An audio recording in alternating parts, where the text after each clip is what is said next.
तत्परतया चक्षुरुन्मीलितं येन तस्मै श्रीगुरुवे नमः। श्रीचैतन्यमनोभीष्टं स्थापितं येन भूतले स्वयं रूपा कदा मह्यं ददाति स्वपदान्तिकं। वन्देऽहं श्रीगुरुं श्रीयुतापदकमलं श्रीगुरून् वैष्णवांश्च श्रीरूपं साग्रजातं सहगणरघुनाथान्वितं तं सजीवं साद्वैतं सावधूतं परिजनसहितं कृष्णचैतन्यदेवं श्रीराधा कृष्णपादान् सहगणललिता श्रीविशाखान्वितांश्च। हे कृष्णा करुणा सिन्धु दीनबन्धु जगत्पते गोपेश गोपिका कान्त राधा कान्त नमस्तुते। तप्त कांचन गौरांगी राधे वृंदावनेश्वरी विषमानुसुते देवी पन्नामी हरिप्रिये।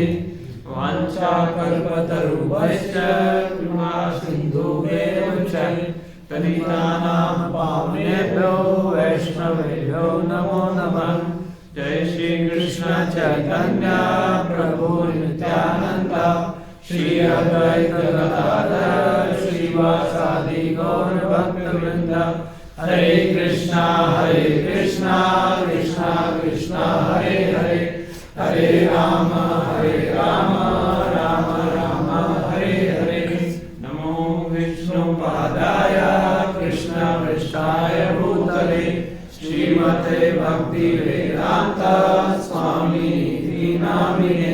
नमस्ते सरस्वते देवे गौरवाणी प्रचारिणे निर्विशेष शून्यवादी पाश्चात्यदेशतारिणे।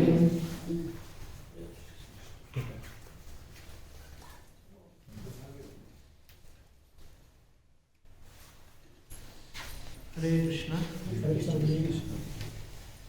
आप सबका स्वागत है। के बावजूद यह सब आते हैं। मैं सोच रहा था हम वोट ही जाएंगे 6 नंबर 15 जगह है।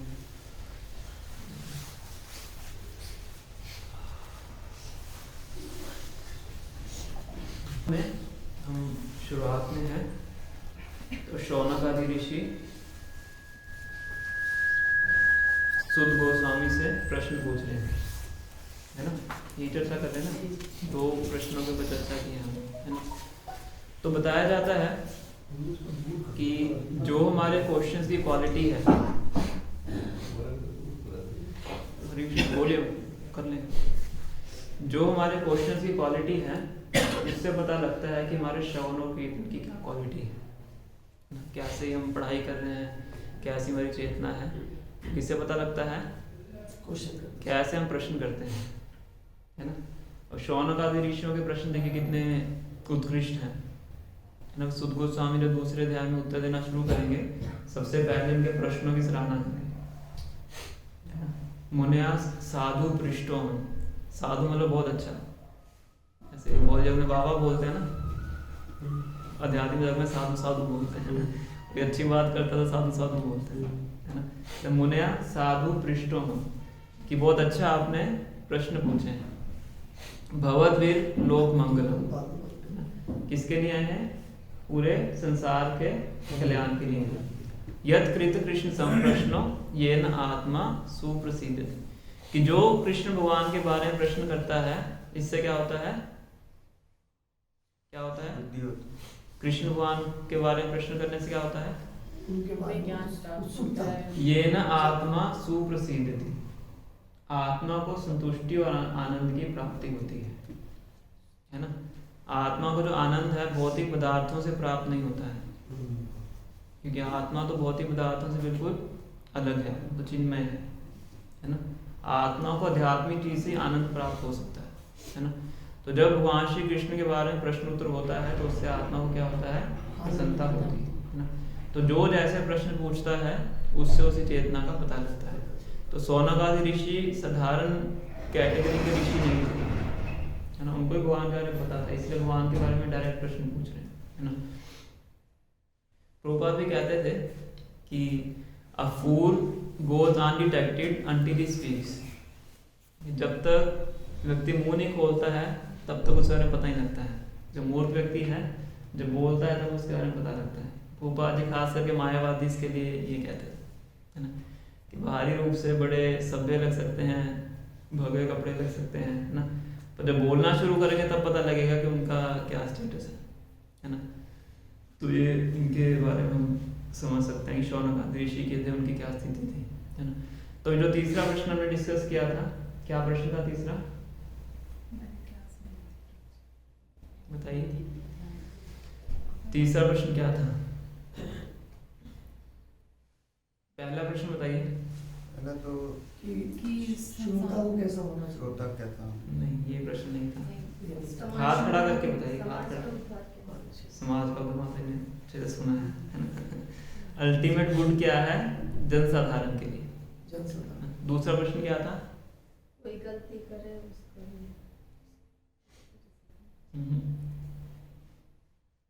प्रश्न क्या था? जब प्रश्न नहीं पता होगा तो उत्तर कैसे समझेंगे? उत्तर कैसे?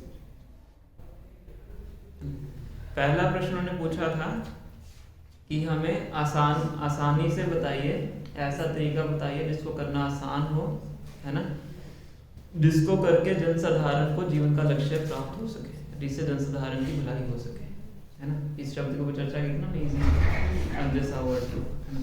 फिर सेकंड क्वेश्चन था कि सभी शास्त्रों का जो निचोड़ है वो हमें कम शब्दों में बताइए कि जीवन का लक्ष्य क्या है, सभी शास्त्रों के सार के रूप में हमारे आगे प्रस्तुत कीजिए।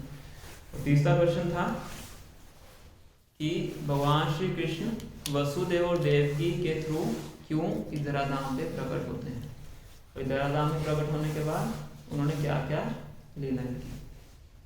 क्लियर है? जोर से बोलिए। जी मुझे थोड़ा थोड़ा क्लियर है, थोड़ा थोड़ा क्लियर है। तो ये मैं बाद में आपको लिखित रूप में भी दे देंगे ताकि फिर आप घर जाके इसको पढ़ सके।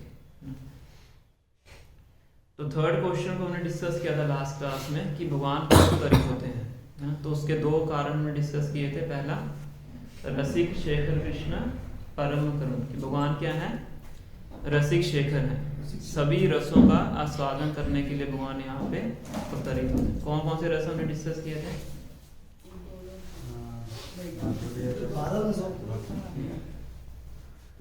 हमने कौन से रस डिस्कस किए? माधुर्य रस और हरे बोलो बोलो। डिवोटी का रस,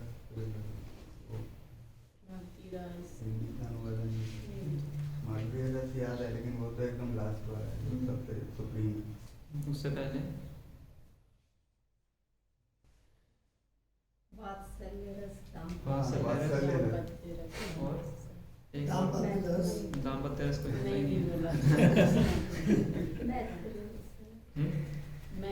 साख्य रस। उपासना जो भी हम उपासना रस में कुछ नहीं, जो भी हम बोले वो शास्त्रों के थ्रू होना चाहिए, अदरवाइज अगर नहीं पता तो ना बोले, है ना, गलत बोलने से अच्छा ना बोले। तो पहला है साख्य रस, फिर वात्सल्य रस, फिर माधुर्य रस। इन तीन के ऊपर हमने चर्चा की, है ना, कि किस प्रकार से भगवान को ये जो रस हैं गोलोक वृंदावन में भी प्राप्त नहीं होते हैं, प्राप्त होते हैं पर जो भौम वृंदावन में प्राप्त होते हैं उसका रस अलग होता है ना। यहाँ पे भगवान अवतरित होते हैं, बच्चे के रूप में रहते हैं, जो चाइल्डहुड बाल लीला है वो भौम वृंदावन में होती है ना। इस तरह से हमने पूरी चर्चा की, है ना। तो दूसरा कारण था कि भगवान क्या है, पहला कारण है रसिक शेखर, दूसरा है परम करुण, कि भगवान जीवात्मा के ऊपर करुणा करने के लिए यहाँ पे अवतरित होते हैं। करुणा किस प्रकार से? उनको दर्शन देके और लीलाएं लीलाएं करके उनके ऊपर करुणा कैसे होगी?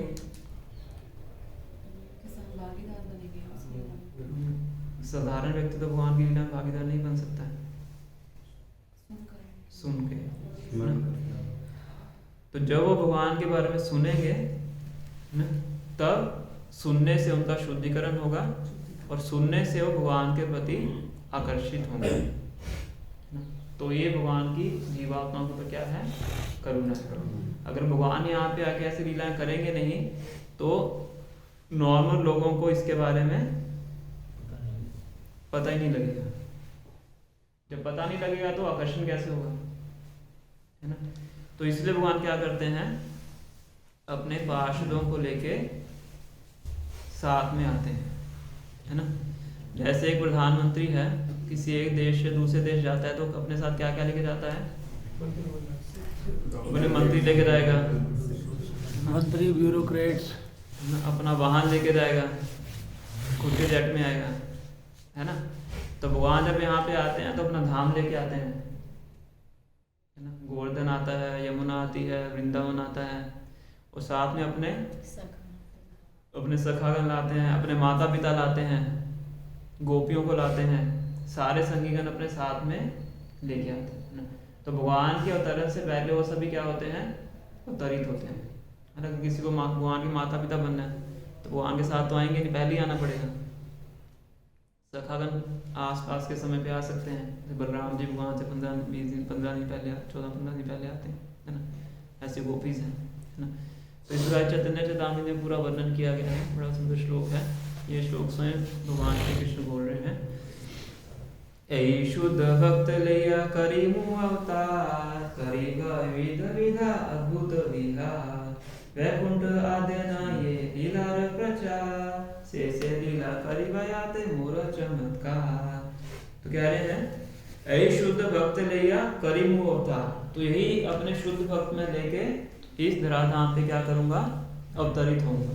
यही शुद्ध भक्त लिया करी मुँह अवतार, करीब विविध विधा अद्भुत विहा, और यहाँ पे आगे मैं क्या करूंगा, अद्भुत, वंडरफुल ऐसी लीलाएं करूंगा जो कि गोलोक वृंदावन में भी नहीं होती है ना।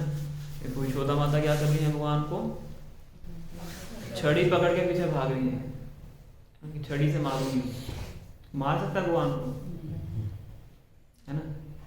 तो ऐसी लीला करने के लिए ग्वाल बाल नीचे बैठे हुए हैं, ये भगवान को कहता है मुंह खोलिए, आप मुंह में लड्डू डालेंगे, आंखें बंद करके क्या करो, मुंह खोलो। तो भगवान ने आंखें बंद करके मुंह खोला तो क्या डाल रहे हैं मुंह में, कड़वा फूल डाल रहे हैं, है ना। ऐसे हो सकता है भगवान के साथ, और ऊपर रासलीला की फोटोग्राफ है। तो ऐसी जो अद्भुत लीलाएं हैं, इन लीलाओं को प्रकट करने के लिए भगवान अपने संगीगणों को लेके इस धराधाम पे अवतरित होते हैं। करीब विविध विधा अद्भुत विहार, वैकुंठ आद्य नाही ये लीला रूप प्रचार। वैकुंठ में ये लीला नहीं होती है, भगवान खुद कह रहे हैं। वैकुंठ में भगवान विष्णु रहते हैं, नारायण रहते हैं, और वहाँ पे भगवान और भक्तों के बीच में आदर और सम्मान का आदान प्रदान होता है ना। श्लोकों का उच्चारण करके, मंत्रों का उच्चारण करके, पूजा अर्चना करके भगवान की इस प्रकार से सम्मान किया जाता है। वहाँ पे ऐसी लीलाएं भगवान के साथ होती नहीं, तो वैकुंठ वासियां पकड़ के बाहर निकाल देंगे, है ना। तो बृहद भागवतामृत में कथा आती है कि एक गोप कुमार नाम के भक्त थे, तो एक एक करके वो ऊपर चलते हैं तो वैकुंठ में पहुंचते हैं। वो गोलोक वृंदावन के रहने वाले होते हैं, पर धीरे धीरे करके ऊपर जा रहे होते हैं।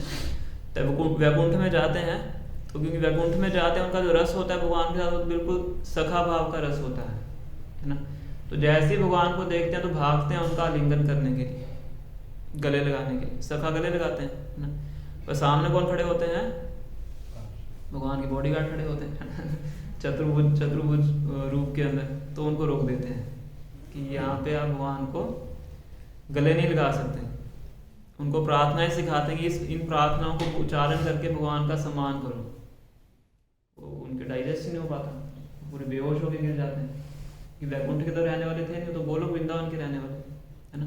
तो वैकुंठ के अंदर भगवान के साथ ऐसा आदान प्रदान नहीं होता है। तो भगवान क्या कह रहे हैं, वैकुंठ आद्य नहीं ये लीला प्रचार, से लीला करीबा याते मोरा चमत्कार, है ना। ऐसा नहीं कि बाकियों को चमत्कार लगेगा, मुझे भी चमत्कार लगेगा। योग माया भगवान को भी ढक देती है, भगवान की इच्छा से।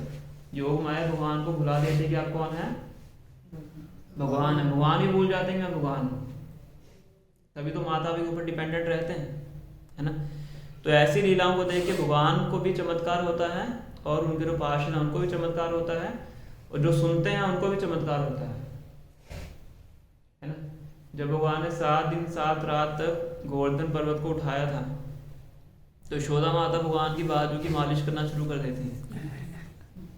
इतना बड़ा पर्वत उठाया है, इतना टाइम हो गया है, इसकी बाजू दर्द होने लग जाएगी, है ना। तो हो सकता है ऐसा, वो पता ही नहीं भगवान है ना। जो ग्वाल बाल होते हैं अपनी लाठी लगाते हैं गोवर्धन के नीचे कि ये तो छोटा सा बच्चा है, इधर उधर हो गया हमारा तो चटनी बन जाएगी। तो हम क्या करते हैं, अपनी लाठियाँ नीचे लगा देते हैं। अगर इससे हाथ छूट भी गया तो लाठियाँ रोक लेंगी, लाठियाँ रोक लेंगी। तो ऐसी लीलाएं भगवान करते हैं जिनको सुन के भी चमत्कार होता है ना। इसलिए भगवान कह रहे हैं कि ऐसी ऐसी मैं लीलाएं करूंगा जिससे मुझे भी चमत्कार होगा। ब्रजेर निर्मल राग सुनि भक्तगण, राग मार्गे भजे ना छाड़ी धर्म कर्म।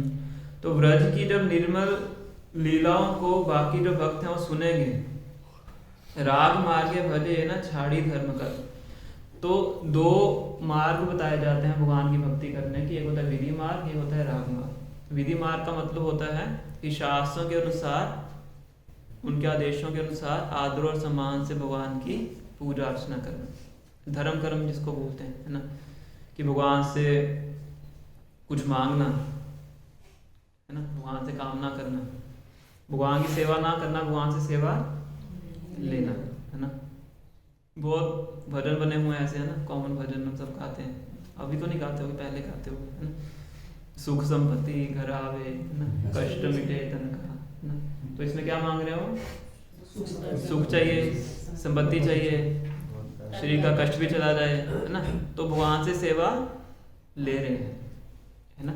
तो जो भी हम धर्म कर्म करते हैं साधारणतः जनरली, तो वो क्या होता है, भगवान से कुछ मांगते हैं। छोटा बच्चा होता है, माता पिता से सेवा लेता है ना। तो जिम्मेवारी किसकी पड़ती है, माता पिता की। टेंशन किसको होती है, माता पिता, है ना। पर जब कोई भक्त राग मार्ग में भगवान की सेवा करता है, उसका मतलब क्या होता है कि प्रेम के वशीभूत होके भगवान की सेवा करता है। भगवान से सेवा लेता नहीं है, भगवान की सेवा करता है। कुछ मांगता नहीं है, बल्कि सब कुछ देने का प्रयास करता है। जैसे यशोदा माता है, सुबह से लेकर रात तक वो टेंशन में ही रहती है ना, भगवान की सेवा करने की। भगवान जंगल में जाते हैं, वो टेंशन होती है, नंगे पाँव गया है ना, पाँव में कांटे लगेंगे, धूप है, छाता भी नहीं लेके जाते भगवान, है ना, चप्पल भी पहन के नहीं जाते हैं, लंच बॉक्स देती हैं पैक करके, वापिस आते हैं, नहलाना धुलाना सब पूरा दिन। यशोदा माता क्या रहता है, टेंशन में रहता है ना। गोपा कहते हैं कि यशोदा माता has purchased anxiety for Krishna.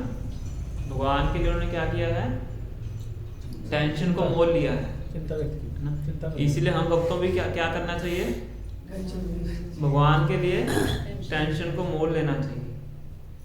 वो कहते हैं हमने भी टेंशन मोल लिया भगवान के लिए, भगवान का प्रचार करने के, है ना। तो ये क्या है, ये शुद्ध भक्ति का लक्षण है।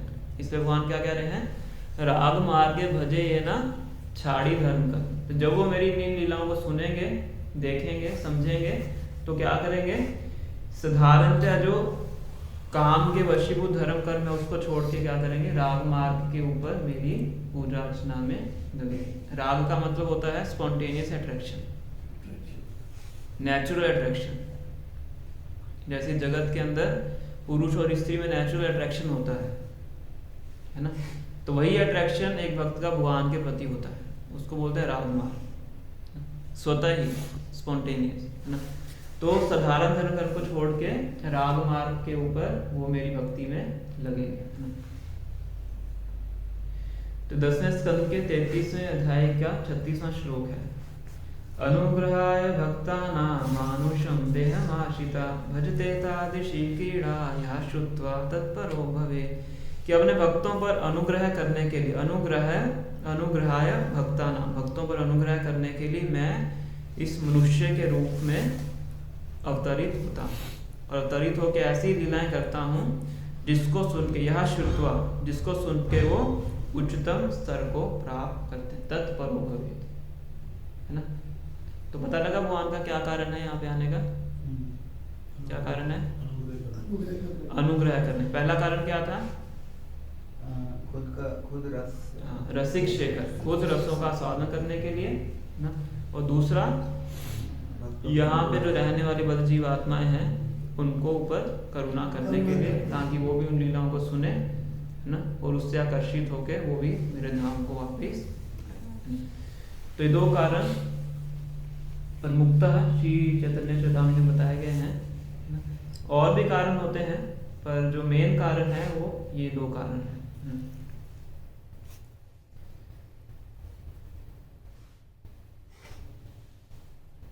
तो इसलिए बताया जाता है कि जब कोई जीवात्मा भगवान के बारे में सुनती है, इसलिए शिला प्रभुपाद कहते थे कि अगर इस संसार के अंदर एकमात्र ये कार्य करें कि भगवान की लीलाओं का प्रचार हो, उससे क्या हो सकता है, यही एक तरीका है जिससे संसार के अंदर शांति को स्थापित किया जा सकता है ना।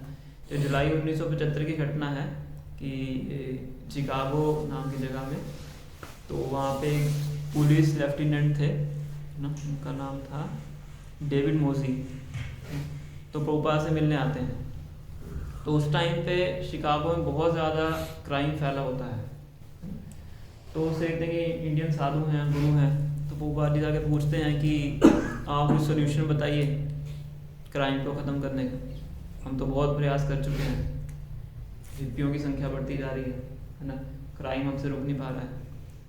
तो वह कहता है कि आप हमें एक बहुत बड़ी बिल्डिंग दीजिए। क्या दीजिए? बहुत बड़ी बिल्डिंग दीजिए, हम उसमें संकीर्तन करेंगे, है ना। और आज सरकार हमारी मदद करे वहाँ पे लोगों को भेजने के लिए, है ना, हमें व्यवस्था दे, तो वहाँ पे क्या करेंगे, कीर्तन करेंगे, भगवान की कथा की चर्चा करेंगे, है ना। तो अगर ये 2 कार्य हम करते हैं, कीर्तन और भगवान के बारे में चर्चा, है ना, तो इससे जो आपका क्राइम है स्वतः ही खत्म हो जाएगा, और कोई तरीका नहीं है। कहते हैं ऐसा, इससे क्या हो जाए, वो कहता है कि चेतो दर्पण मार्जन, कि जब हम भगवान के बारे में श्रवण करते हैं तो हमारा जो चित्त है उसके ऊपर जो मिट्टी जमी हुई है इतने कर्मों की, वासनाओं की, वो धूल क्या हो जाती है, साफ हो जाती है ना। जब हृदय साफ हो जाता है, जब हृदय क्लीन हो जाएगा, तो व्यक्ति अपने आप ही क्राइम नहीं करेगा, है ना। जेलों की संख्या बढ़ाने से, पुलिस अफसर बढ़ाने से क्राइम खत्म होने वाला नहीं है। प्रभु जी को पता होगा, पुलिस डिपार्टमेंट से, है ना। जैसे हॉस्पिटल्स की संख्या बढ़ाने से बीमारी खत्म नहीं होती है ना। तो बीमारी खत्म करने का तरीका क्या है कि जब तक हृदय शुद्ध नहीं होगा तब तक क्राइम खत्म होने वाला नहीं है ना। तो वो बात उनको सुझाव देते हैं कि आप हमें सुविधा दीजिए गवर्नमेंट की तरफ से, हम उसमें संकीर्तन करेंगे, भगवान की लीलाओं की चर्चा करेंगे, भगवान के नामों का जप करेंगे, तो इससे क्राइम खत्म हो सकता है ना। तो वैसे स्मॉल स्केल पे तो हम कर ही रहे हैं। अगर आपको प्रूफ चाहिए तो प्रूफ आपके सामने है। वो बाकी शिष्य वहीं बैठे हुए थे सब धोती कुर्ता पहन के, हेड शेव करके ना, कि अगर आपको प्रूफ चाहिए, प्रूफ आपके सामने है, या आपके देश के ही लोग हैं। ऐसा नहीं है भारत से लेके आए, भारत से तो मैं अकेला ही आया था, है ना। ये क्या है, आपके देश के ही लोग हैं, और ये वही लोग हैं जिनको आप सुधार नहीं पाए थे, है ना। अब 4-5 महीने से हमारे साथ जुड़े हुए हैं, भगवान के नाम का जप कर रहे हैं, तो आप देखिए 4 नियमों का पालन कर रहे हैं, सब गलत आदतें इन्होंने छोड़ दी हैं। तो इस प्रकार से समाज के हृदय का शुद्धिकरण होगा, तभी समाज के अंदर से जो क्राइम है वो खत्म हो सकता है, अदरवाइज और कोई तरीका नहीं है। तो उनको एक अच्छी लगी बात ना, पर कितने हद तक हुआ कि नहीं वो हमें पता नहीं है ना, गवर्नमेंट की तरफ से सब चीज़ है ना। पर अगर हमें अपने हृदय को साफ करना है या समाज का कल्याण करना है, सबसे पहले अगर हमें अपना ही कल्याण करना है, उसका एकमात्र तरीका क्या है, हरि नाम का जप करें, सुने, और भगवान की लीलाओं का श्रवण करें ना। इससे हमारा जो हृदय होता है वो साफ होता है ना। तो इसलिए सौनक आदि ऋषि सुद गोस्वामी से प्रश्न कर रहे हैं कि आप हमें भगवान की लीलाओं के बारे में बताइए ना। खास करके कि जो स्वयं भगवान है, स्वयं भगवान श्री कृष्ण हैं, उनकी लीलाओं के बारे में बताइए। आगे जाके अगला प्रश्न भी करेंगे कि भगवान के अवतारों के बारे में बताइए। वो पहले कह रहे हैं कि खास करके जो स्वयं भगवान है ना। तो भगवान और भगवान के अवतारों में क्या भेद है वो हमें समझना चाहिए, है ना। स्वयं भगवान केवल भगवान श्री कृष्ण है, वो अपना विस्तार अलग अलग रूपों में करते हैं, जिनको हम अवतार बोलते हैं ना।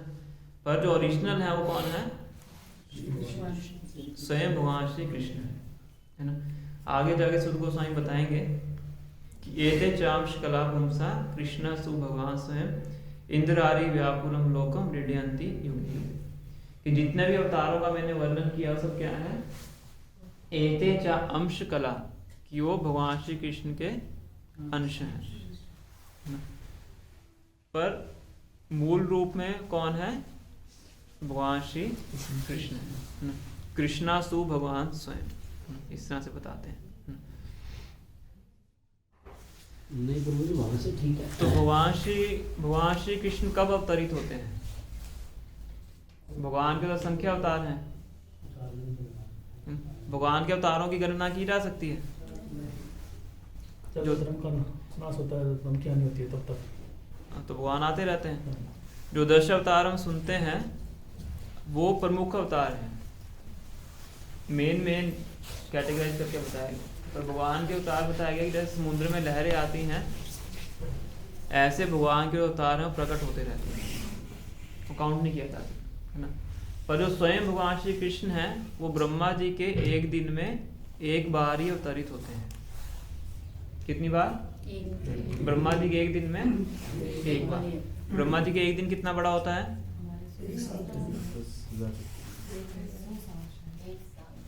हाथ खड़ा करके बताइए, कोई 1 साल, कोई 100 साल, 12 साल। ब्रह्मा जी का एक दिन हमारे समय के अनुसार किस प्रकार से है? एक साल के बराबर, एक चतुर्युग और 50-60 लाख साल। तो इतनी बार क्लास में हम चर्चा कर चुके हैं। सारे के सारे युग चेंज होने के बाद उनका एक दिन कितने युग? 4 युग। और बताइए बताइए ब्रह्मा जी का एक दिन कितना बड़ा है? 100 साल। हमारे 100 साल ब्रह्मा जी का एक दिन। हमारे 100 साल ब्रह्मा जी के, मतलब हमारा एक जीवन ब्रह्मा जी का एक दिन। बताइए, ये तो इतनी बार हम क्लास में बता चुके हैं। 1 साल। 1 साल। 1000 चतुर्युग। ब्रह्मा जी का एक दिन कितना बड़ा होता है? जी हमारे चारों युग उसमें आ जाते हैं। चतुर्युग। एक चतुर्युग ब्रह्मा जी का एक दिन होता है। ठीक है, और बताइए।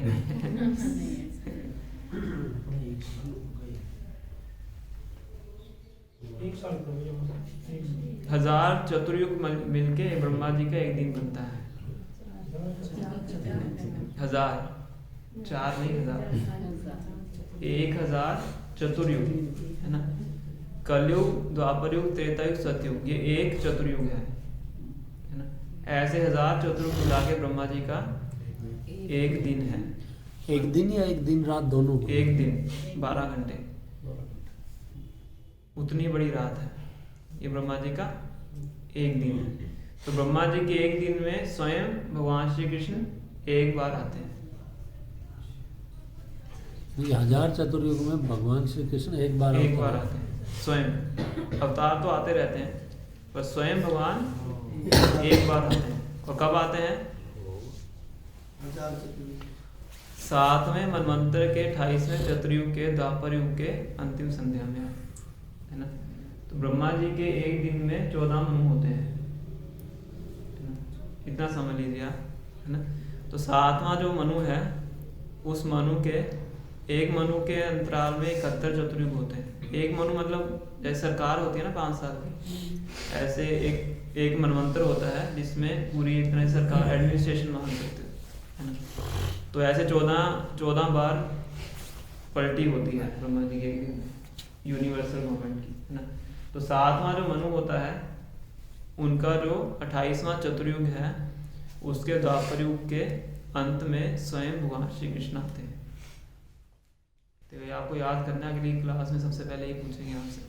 यह तो मुझे अभी समझ ना आया। इतनी बार आ चुका है। तो इसको लिख लीजिए ना, बोल रहा हूँ। ब्रह्मा जी के एक दिन में एक बार है ना, और एक बार कब आते हैं? 7वें मनवंतर के 28वें चतुर्युग के द्वापर की अंतिम संध्या में आते हैं,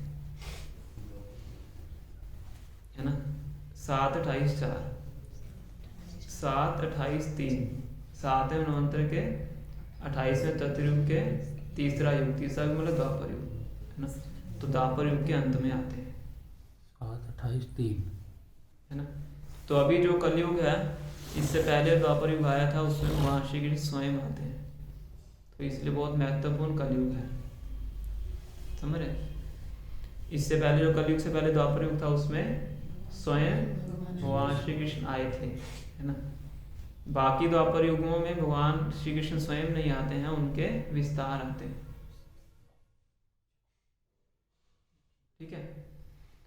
और उसी द्वापर युग के बाद जो कलयुग आता है, उसमें स्वयं श्री चैतन्य महाप्रभु आते हैं। जिस द्वापर युग में स्वयं भगवान श्री कृष्ण आते हैं, उसके बाद जो कलयुग आता है, उसमें स्वयं भगवान श्री चैतन्य महाप्रभु आते हैं। बाकी कलयुगों में स्वयं भगवान श्री चैतन्य महाप्रभु नहीं आते हैं, उनके विस्तार आते हैं, गौर नारायण को बोलते हैं। इसलिए कलयुग क्या है, बहुत विशेष है ना। जो इस कलयुग में नहीं जा पाया, उसका बहुत कम चांस है ना। जिसका जो अब भी नहीं गया स्वयं भगवान के आने पे, स्वयं श्री चैतन्य महाप्रभु आने के अभी भी नहीं गया, तो मतलब उसका तो फिर बहुत ही कहते ना गौन केस है वो, इसलिए इसको बोलते हैं गोल्डन एज। कलयुग के अंदर स्वर्णिम अवसर है, गोल्डन अपॉर्चुनिटी है, गोल्डन एज है, कि जो जितना फायदा चाहे उतना इससे उठा सकता है ना। तो स्वयं भगवान श्री कृष्ण ओरिजिनली ब्रह्मा जी के एक दिन में एक बार आते हैं, 7वें मनु के 28वें चतुर्युग के द्वापर युग के अंत में स्वयं भगवान श्री कृष्ण आते हैं, है ना। तो शौनकादि ऋषि कह रहे हैं कि उनकी हमें लीलाएं सुनाइए, सुध गोस्वामी से बता रहे हैं, ठीक है। तो ये प्रश्न उन्होंने पूछा शुद्ध गोस्वामी से। तो इसके बाद वो अपने आप ही भगवान का गुणगान करना शुरू कर देते हैं। इतना ज़्यादा उनके अंदर स्मरण होता है भगवान का, इतने ज़्यादा ललायित होते हैं सुनने के लिए, है ना, कि हम इतने शुश्रूष माना ना, कि हम इतने उत्सुक है सुनने के लिए, कृपा करके आप हमें सुनाइए। आप एक योग्य व्यक्ति हैं सुनाने के लिए, और हम उत्सुक हैं सुनने के लिए, तो कृपा करके हमें भगवान की इन लीलाओं के बारे में बताइए। भगवान क्यों प्रकट होते हैं, क्या क्या लीलाएं करते हैं, इसके बारे में बताइए। और फिर खुद ही क्या करते हैं, भगवान का गुणगान करना शुरू करते हैं। तो आज हमने श्लोक पढ़ा है, आपन्ना संस्मृतिं घोराम यन नाम योशोभिरन तथा स्वदेव विमुच्येत यद विवेदी स्वयं है ना। तो इसमें सबसे पहले भगवान के नाम का गुणगान करते हैं, है ना। अब देखिए, ना भगवान की फॉर्म का किया उन्होंने, ना लीलाओं का किया है, ना गुणों का किया है, किसका कर रहे हैं, सबसे पहले भगवान के नाम का गुणगान किया। नाम के बाद ही सब कुछ अपने आप आता है, नाम रूप गुण लीला ये सब अपने आप आते हैं। शुरुआत किससे होती है, नाम से, तो क्या कह रहे हैं, आपन्नः संस्मृतिं घोराम, है ना, कि जो व्यक्ति इस घोर मृत्यु सागर में फंसा हुआ है। संस्मृति मतलब संसार, घोराम मतलब घोर समुद्र, है ना। एक शब्द होता है जगत, एक होता है संसार, है ना। जगत का मतलब है कि जो ये सृष्टि है ना, और संसार का मतलब है ये जन्म मृत्यु का जो चक्कर है, उसको संसार बोलते हैं। आपना संस्मृति, संस्मृति मतलब ये जन्म मृत्यु के चक्कर में कोई व्यक्ति फंसा हुआ है ना। तो इसको क्या बोल रहे हैं, वो घोर, घोर मतलब बहुत ज्यादा कठिन, है ना।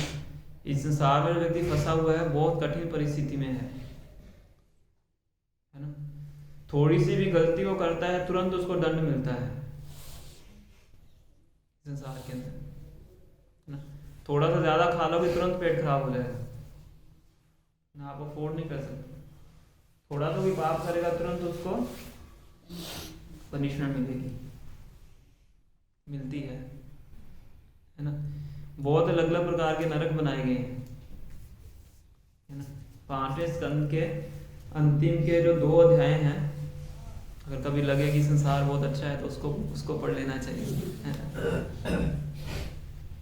अलग अलग प्रकार के नरकों का वर्णन किया गया है, और ये भी बताया गया, सारे नहीं बताया गया, सारे तो बहुत होंगे, 28 बताए। हाँ, तो उसमें से कुछ बताए हैं सैंपल दिखाने के लिए, है ना। और ये भी बताया गया कि कौन किस प्रकार का कार्य करेगा, उससे किस प्रकार के नरक में जाएगा, सारा उसमें डिस्क्रिप्शन है ना। उसको सुन के परीक्षित महाराज भी घबरा जाते हैं। परीक्षित महाराज तो भगवान के शुद्ध भक्त हैं, है ना। तो दूसरे जन साधारण के लिए वो घबरा जाते हैं कि लोग इतने पाप कर्म कर रहे हैं और अनरिस्ट्रिक्टेडली कर रहे हैं बिना किसी रोकथाम के। आज 31 दिसंबर है, देखिए आज रात को क्या क्या कार्य होगा जो बाहर के लोग करते हैं, मीट ईटिंग, इंटॉक्सिकेशन, है ना। अनरिस्ट्रिक्टेडली क्या कर रहे हैं, सिंफुल एक्टिविटीज कर रहे हैं। इससे क्या कर रहे हैं, अपना नरक में जाने का जो रास्ता है उसको और सुंदर बना रहे हैं, बहुत सरलता से नरक में जाएंगे। वो क्या कहते हैं, रॉयल रोड टू हेल। क्या है, रॉयल रोड, बहुत सुंदर सड़क है, पर कहाँ जा रही है, नरक में जा रही है ना। ये प्रकृति के जो 3 गुण है उसको और पुश करते हैं, तमोगुण, रजोगुण, सतोगुण, है ना। तो इसलिए व्यक्ति पूरा इस संसार के अंदर क्या हो जाता है, जकड़ा जाता है ना, और उसका बाहर निकलना बहुत कठिन है ना। तो एक भक्त ने ये लिखा हुआ है, पुनरपि जननम पुनरपि मरणम पुनरपि जननी जठरे शयनम। बार बार मृत्यु, बार बार जन्म, बार बार नई माता के गर्भ में, अलग अलग स्पीशीज में, है ना। पुनरपि जननम पुनरपि मरणम पुनरपि जननी जठरे शयनम। यही संसार है बहुत दुखारे कृपा पारे पाही मुरा। ये जो संसार है क्या है, बहुत ज्यादा कष्टदायक है ना। हर शरीर वो बदलता है, हर शरीर में उसको अपने संबंधी छोड़ के जाने पड़ते हैं, हर शरीर में उसको कष्ट होता है छोड़ने के बाद, है ना। फिर दोबारा फिर गर्भ में रहता है 9 महीने, फिर गर्भ में ही उसको इतना टाइट कंडीशन में, इतना कष्टदायक स्थिति में रहना पड़ता है कि बहुत से बच्चे तो कई बार गर्भ के अंदर ही शरीर छोड़ देते हैं, जन्म होते होते शरीर छोड़ देते हैं। बहुत ट्रॉमेटिक होता है ना। इतना कष्ट सहन करके बाहर आता है कि बाहर आते ही उसको तुरंत उसको अपनी आजीविका के लिए तैयारी शुरू करनी पड़ती है। 4 साल की उम्र से उसको स्कूल में डाल दिया जाता है, वो चिल्लाता है, रोता है, नहीं जाना नहीं जाना माँ बाप उसको छोड़ के आते हैं, तेरे भले के लिए कर रहे हैं, है ना। बेचारा चिल्लाता रहता, कोई सुनता नहीं उसकी बात। स्कूल में उसको टीचर पकड़ लेती है, स्कूल से भाग नहीं सकता, स्कूल से जब घर जाता है तो ट्यूशन में भेज देते हैं, फिर एग्जाम्स के लिए पढ़ना पड़ता है। वो बेचारा खेलना चाहता है, उसकी उम्र है खेलने की, उसको खेलने नहीं दिया जाता है ना। कब से शुरू होता है, 4 साल से 2.5-3 साल तक अपने होश नहीं संभालता है। जैसे वो संभालता है उसको जबरदस्ती संघर्ष करने के लिए भेज दिया जाता है कि बड़ा हो क्या जीविका कमानी है। बेचारा 30 साल तक पढ़ाई करता है, 25-30 साल तक, उसका फिर नौकरी में लग जाता है, फिर शादी हो जाती है, बच्चे हो जाते हैं, उसको पालता है। ऐसे कर करके वो 70-80 साल तक पहुंच जाता है। भगवान के लिए 70-80 साल में सोचता है कि रिटायरमेंट होगी, मैं एंजॉय करूंगा, और शरीर ऐसे कष्ट देता है उसको, जो भी धन इकट्ठा किया होता सारा बीमारी में चला जाता है। 4 साल से लेकर 70 साल की उम्र तक जो उसने इकट्ठा किया सब कहाँ जाता है, बीमारी में जाता है। बीमारी में नहीं जाता तो बैंक अकाउंट में पड़ा रहता है, वो शरीर छोड़ के चला जाता है। तो पूरा जीवन क्या किया उसने, कष्ट सहन किया। फिर मृत्यु आती है। मृत्यु मतलब जब 1000 बिच्छू एक टाइम पे उसको काटते हैं, उतनी पेन मृत्यु के समय होती है। वो पेन को सहन करता है, अपने संबंधियों से जो सेपरेशन होती है उसको सहन करता है ना। फिर आगे जाके कहाँ जाता है, नरक में जाता है।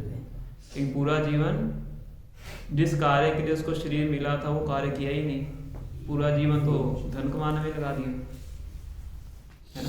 फिर जो उसने पाप कर्म किए होते हैं उस एक की चिट्ठी सारी यमदूतों के पास होती है, फिर उसको लेके वो जाता है नरक के अंदर।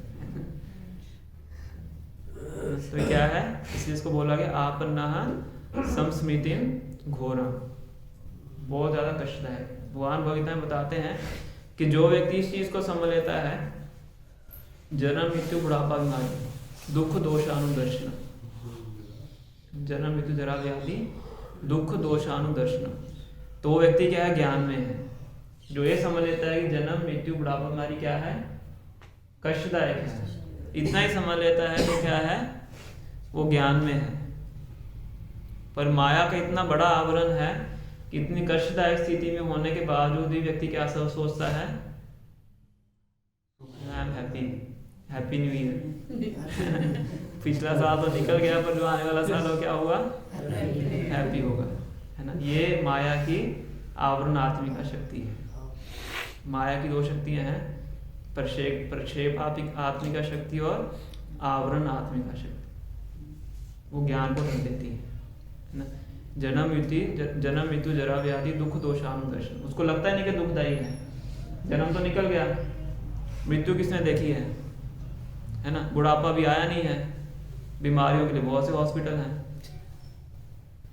लगता ही नहीं कि ये दुखदायक है।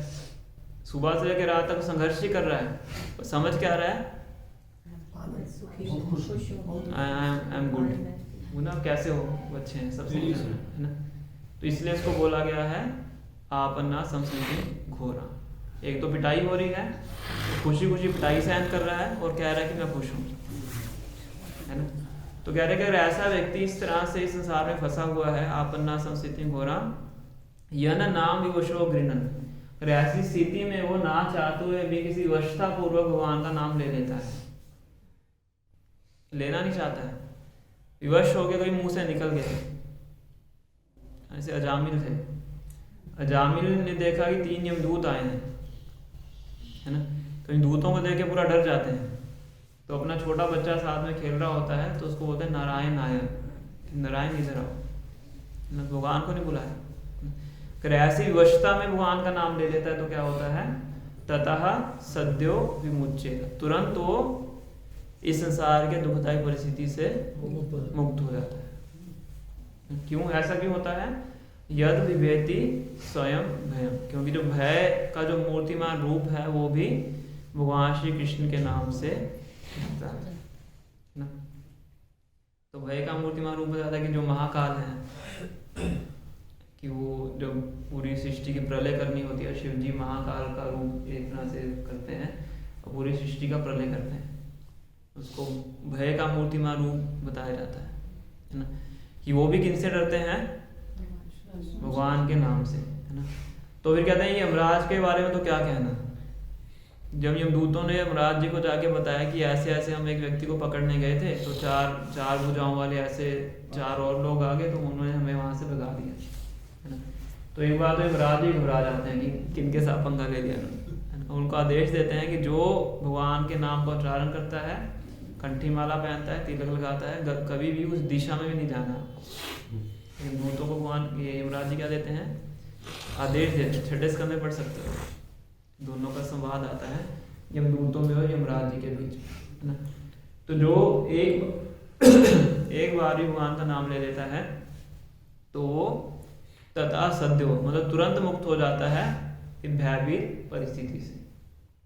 तो ये भगवान के नाम की महिमा का, सबसे पहले भगवान के नाम की महिमा का वर्णन करते हैं, है ना। तो जैसे इसमें कथा बताई जाती है कि एक मुस्लिम व्यक्ति होता है, तो उसको एक जंगली सुअर आगे मार देता है, पीठ में मारता है उसके, कि बैठा होता है वो, है ना। तो इतनी जोर से मारता है कि उसकी मृत्यु होने वाली होती है ना।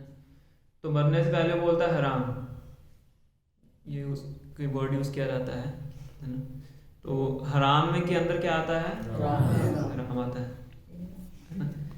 तो ये बोल के शरीर छोड़ देता है ना। तो बताया था कि तुरंत वो स्वर्ग में चला जाता है, मतलब कष्टदायक स्थिति से बच के स्वर्गलोक तक पहुंच जाता है, क्योंकि उसने क्या किया है, नाम लिया ना। तो इसलिए कह रहे हैं आप ना संस्कृति घोरा यन ना विवशो शब्द का अर्थ है कि ना चाहते हुए भी या कठिन परिस्थिति में विवशता पूर्वक अगर इसी तरीके से भगवान का नाम ले लेता है तो क्या हो जाएगा, तुरंत ही भयावह परिस्थिति से वो मुक्त हो जाता है। अगर वो श्रद्धा से ले, जानबूझ के ले, उसका तो क्या कहना है ना। अगर वो नियमित रूप से ले, उसका तो क्या कहना है, अगर वही गुरु के आदेश के अनुसार लें, लेकिन जो गुरु जितना बताते हैं उतना लें, फिर उसका तो हम क्या समझ सकते हैं, है ना। तो इसलिए इसके अंदर वो भगवान के नाम की महिमा का वर्णन करते हैं, है ना। उपाधि तात्पर्य के अंदर उसका वर्णन करते हैं कि भगवान के नाम में कितनी शक्तियां हैं, भगवान ने सारी शक्तियां अपने नाम में डाली हैं, इसलिए भगवान में और भगवान के नाम में कोई भी भेद नहीं है। तो भी समय हो गया है, तो हम यही समझ के ला सकते हैं कि किस प्रकार से भगवान के नाम की महिमा है और भगवान किस लिए अवतरित होते हैं और भगवान कब कब अवतरित होते हैं, है ना। तो अगले श्लोक में भगवान के भक्तों की महिमा का वर्णन करेंगे शौनकादि ऋषि, उसके बाद भी चौथा प्रश्न पूछेंगे। तो प्रथम अध्याय में पूरे 6 प्रश्न हैं जो पूछते हैं, प्रथम अध्याय में 6 प्रश्नों का ही वर्णन है, सेकंड चैप्टर में इनके जो उत्तर हैं वो शुरू होते हैं। ठीक है, हम यही समाप्त करेंगे। अगर आप में से किसी का कोई प्रश्न है, कोई जिज्ञासा है तो आप पूछ सकते हैं। 3-4 फोटोज हैं जिसमें दिखाएगा।